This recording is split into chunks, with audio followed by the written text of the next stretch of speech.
Across Oregon and Southwest Washington, thousands of people are getting phone calls now and learning the surgery they've waited months to get is canceled. They're being canceled because the hospitals are full of mostly unvaccinated COVID patients. The surgeries are called elective, but they're not to those who need them. We thought that you should hear from some of those people. Oregon's major hospitals do hundreds of surgeries a month in normal times, but of course these are not normal times. Hospital space is tight and reserved for emergencies and COVID patients.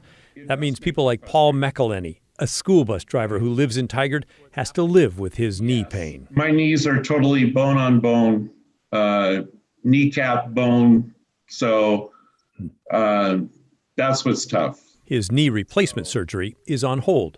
Christy Finn of Milwaukee needs surgery on her stomach. Basically, my stomach is dead. And so they're going to have to remove it. And I've been on a feeding tube since April. I can't have any solid food. It's all got to be liquid. Her surgery also on hold. She's losing her sympathy for those who will not get vaccinated. The majority of people currently hospitalized in Oregon for COVID are not vaccinated. I'm frustrated. You know, it's all could have been, it's preventable. It's preventable. I mean, at first I was very sympathetic and I'm sorry that people are sick and that they're dying, but there's others of us out there that I'm immunocompromised. I mean, I have other conditions going on. Barb Russell in Central Oregon has a racing heart. It's called AFib. AFib is when your heart beats irregularly and the blood then coagulates into the atrium. Then when the heart finally calms down and gets back to normal, it can pump out blood clots. And those can cause strokes, death, whatever. Her procedure also postponed until, well, she's not sure when. After the COVID surge quiets down, probably. Yes, it upsets me that people are protesting, don't get vaccinated, don't wear masks. Well, I'm sorry, you're messing with my life. So I'm bitter. You are probably noticing a pattern here, and truthfully, we could keep going. Melanie Johnston from Cornelia spent 2 years searching for a solution to her lower back pain. It was going to be surgery until it wasn't. And Sherry Young, who needs a hernia operation to relieve her pain. When you hear about elective surgeries, this is what we're talking about. They are 5 of thousands around Oregon, suddenly shut out of surgeries that would relieve their pain and suffering, the victims of others' choices.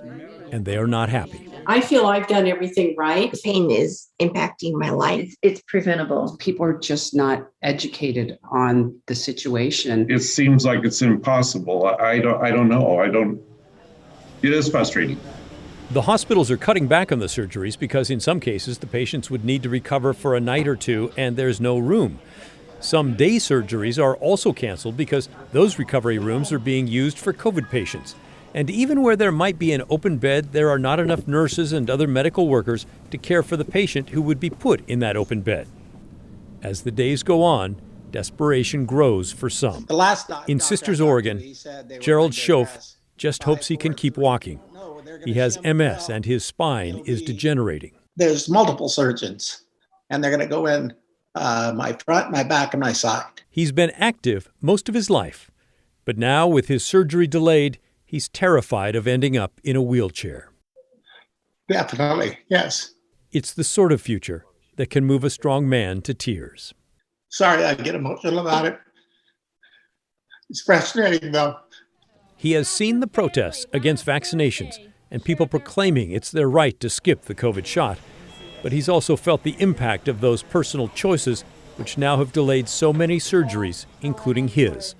And he is out of patience. Early on, I was kind of passive. Now I'm getting angry and disgusted. Really, I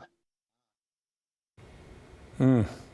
A happy update, though. Late today, I got an email from Gerald's daughter. He had called his doctor to ask some questions and mentioned he'd done an interview for our story here. Well, guess what? They called him back and asked if he could come into the hospital today to get prepped for his surgery.